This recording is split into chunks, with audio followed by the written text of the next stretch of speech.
Hi hello నమస్తే welcome to Raj TV. Bison ఇది Tamil to తెలుగులో డబ్బై రిలీజ్ అయినటువంటి సినిమా. ఈరోజు ఉదయమే ప్రేక్షకుల ముందుకు వచ్చిన సినిమా బైసన్. సో ఈ బైసన్ మూవీ ఎలా ఉంది, స్టోరీ ఏంటి, డైరెక్షన్ ఎలా ఉంది, ఇందులో ఉన్న క్యాస్టింగ్ ఏంటి, ఓవరాల్గా ఈ సినిమా హిట్టా ఫట్టా, ఈ సినిమా మనం చూడొచ్చా చూడకూడదా, అంటే దట్ మీన్స్ అదే మనం పెట్టే డబ్బులకి న్యాయం జరుగుతుందా జరగదా సినిమాకి వెళ్తే, ఇలాంటి విషయాలని మనం క్లియర్గా ఈ మూవీ గురించి మనం మాట్లాడుకుందాం. అంతకంటే ముందైతే మీరు రాజ్ టీవీని సబ్స్క్రైబ్ చేసి బెల్ ఐకాన్ అయితే యాక్టివేట్ చేసి పెట్టుకోండి. ఇక బైసన్ ఫస్ట్ ఈ టైటిల్ విషయాన్ని గురించి మనం మాట్లాడుకున్నట్లయితే, బైసన్ అంటే ఇదొక north American word. So bison అంటే ఏంటంటే ఇదొక జంతువు పేరు అన్నమాట. నార్త్ అమెరికాలో మాత్రమే ఎక్కువగా కనిపించేటువంటి ఒక అరుదైన అడవి జాతి దున్న.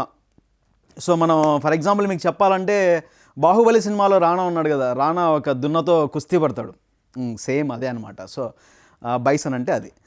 ఈ బైసన్ అంటే తమిళ్లో కాలమాడై కాలమాడన్ అని అంటారనమాట. సో యాక్చువల్లీ ఈ బైసన్ అనే సినిమా తమిళ్ పేరు కూడా కాలమాడన్. దాన్ని తెలుగులో బైసన్ అనే టైటిల్తో డబ్ చేసి రిలీజ్ చేయడం జరిగింది.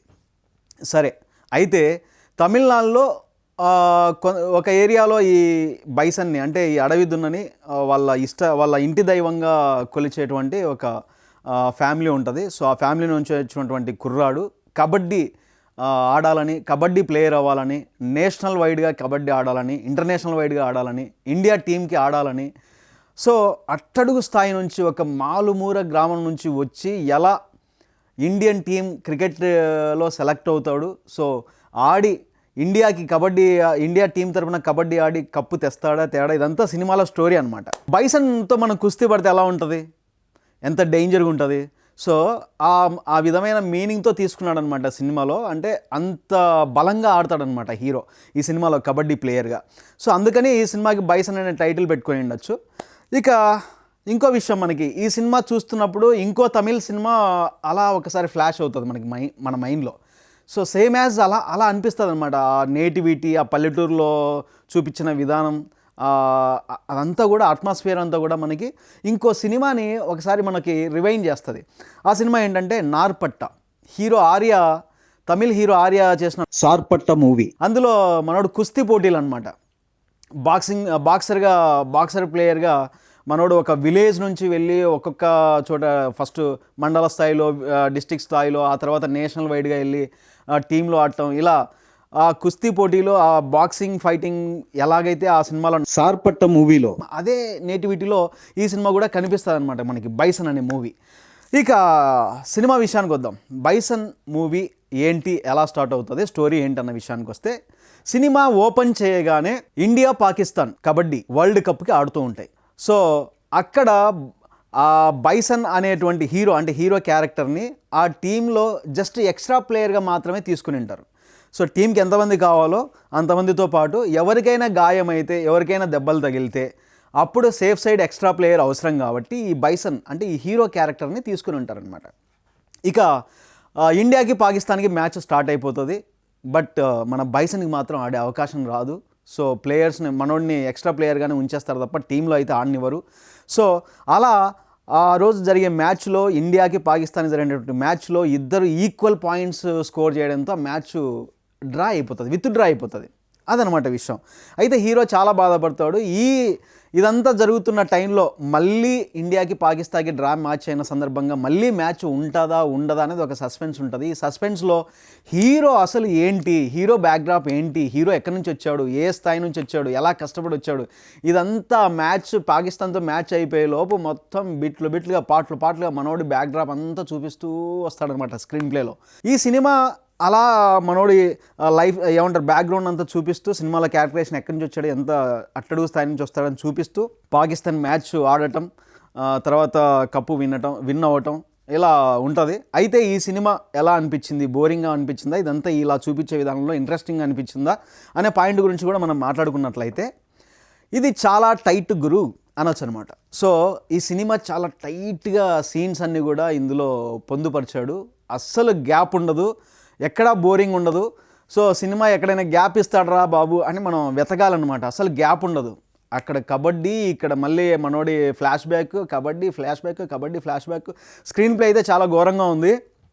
కొంచెం సినిమాలో ఇన్వాల్వ్ అయ్యే వరకు ఈ స్క్రీన్ ప్లే సామాన్యులకు అర్థం అవడానికి కొంచెం టైం పడుతుంది. బట్ అందులోకి వెళ్ళిన తర్వాత, ఇన్వాల్వ్ అయిన తర్వాత, కథలోకి వెళ్ళిన తర్వాత మంచిగా నీట్గానే నేరేటింగ్ ఉంది, మంచిగానే అర్థమవుతుంది. సో అలా సినిమా అంతా కూడా చాలా టైట్గా, ఎప్పుడు కూడా ఆ సస్పెన్స్, ఒక రకమైన క్యూరియాసిటీ అదంతా కంటిన్యూస్గా క్యారీ చేస్తూ సినిమాని చాలా టైట్గా ఎక్కడ గ్యాప్ లేకుండా తీసుకెళ్ళాడు. అదనమాట బైసన్ సినిమా ఎలా నడిచిందన్న విషయానికి వస్తే. ఇక ఈ సినిమా స్టారింగ్ విషయానికి వస్తే, హీరో ఈ సినిమాలో హీరో పేరు అదే బైసన్ అనుకున్నాం కదా. ఒరిజినల్గా ధ్రువ్ విక్రమ్ ఈయన పేరు. ఈయన వచ్చేసి తమిళ్ హీరో. తమిళ్లో గతంలో 4 సినిమాలు చేశాడు. ఫస్ట్ సినిమా వచ్చేసి ఆదిత్య వర్మ అంటే మన తెలుగులో అర్జున్ రెడ్డి ఉంది కదా, ఆ సినిమాని రీమేక్ చేశాడనమాట అక్కడ. సో ఆదిత్య వర్మ అక్కడ రీమేక్ చేసి తన ఫస్ట్ సినిమాతో ఎంట్రీ ఇచ్చి ఆ తర్వాత మరో 3 సినిమాలు చేశాడు. ఇది ఇప్పుడు 5వ సినిమా బైసన్. సో అది ధ్రువ్ విక్రమ్ గురించి. మరో స్టార్, చెప్పుకోదగ్గ స్టార్ ఎవరైనా ఉన్నారు ఈ సినిమాలో అంటే హీరోయిన్ అనుపమ పరమేశ్వరన్. సో మనకి తెలుగు పరంగా ఆలోచిస్తే ఈ సినిమా మొత్తం క్యాస్టింగ్ చూస్తే ఒక అనుపమ పరమేశ్వరన్ మాత్రమే మనకి వెల్ నోన్ ఫేస్ అనమాట. మిగతా వాళ్ళంతా కూడా తమిళ్లో బాగా తెలిసి ఉండొచ్చు కానీ మన తెలుగు ప్రేక్షకులకి అంతగా తెలిసే అవకాశం లేదు. ఈ రెండు క్యారెక్టర్లతో పాటు ఇంకో స్టార్, చెప్పుకోదగ్గ స్టార్ ఎవరంటే పశుపతి అనే క్యారెక్టర్ ఉంది. ఈ పశుపతి అనే క్యారెక్టర్ మనం నార్పట్ట అనే సినిమా గురించి చెప్పుకున్నాం కదా, నార్పట్ట సినిమాలో కూడా ఒక మెయిన్ లీడ్ క్యారెక్టర్ చేశాడు. ఆయన్నే ఇందులో హీరో ఫాదర్ క్యారెక్టర్గా చేశాడు. ఈయన కూడా తెలుగు వాళ్ళకి అంతంతగానే పరిచయం అని చెప్పచ్చు. అంటే తెలుగు వాళ్ళు అందరూ గుర్తుపట్టలేకపోవచ్చు, అక్కడక్కడ గుర్తుపట్టచ్చు, బట్ తమిళ్లో అయితే బాగా గుర్తుపడతారు ఈయనని. సో ఇది స్టార్ పరంగా ఈ సినిమాకి. ఇక డైరెక్షన్ అంటారు, చెప్పాను కదా, ప్రతి సీన్ని చాలా టైట్గా తీసుకెళ్ళాడు. మొత్తం సినిమా అంతా కూడా స్క్రీన్ ప్లే చాలా టైట్గా, మనకి ఎక్కడ గ్యాప్ లేకుండా, తిరిగి పక్కకు చూడకుండా సినిమాలో ఇన్వాల్వ్ అయిపోతాం, అలా ఉంది. ఇక ఈ సినిమా ఎలాంటి వాళ్ళకు నచ్చుతుంది అనే విషయానికి మనం మాట్లాడుకున్నట్లయితే, ఎస్పెషలీ యూత్కి, అది కూడా ఒక 18 ఇయర్స్ నుంచి 25-30 మధ్యలో ఉన్న వాళ్ళకి చాలా బాగా నచ్చుతుంది.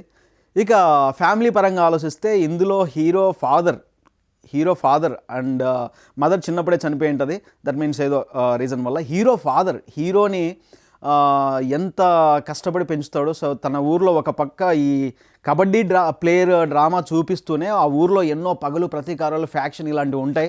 ఆ గొడవల మధ్యన వీళ్ళు ఫ్యామిలీ బతుకుతూ, సర్వే అవుతూ, కొడుకుని కబడ్డీ ప్లేయర్ చేయడానికి తండ్రి ఏ విధంగా కష్టపడతారని ఒక తండ్రి కష్టం చాలా బాగా చూపించాడు ఈ సినిమాలో. ఆ రకంగా ఫ్యామిలీ ఆడియన్స్కి కూడా నచ్చే అవకాశం అయితే ఉందన్నమాట.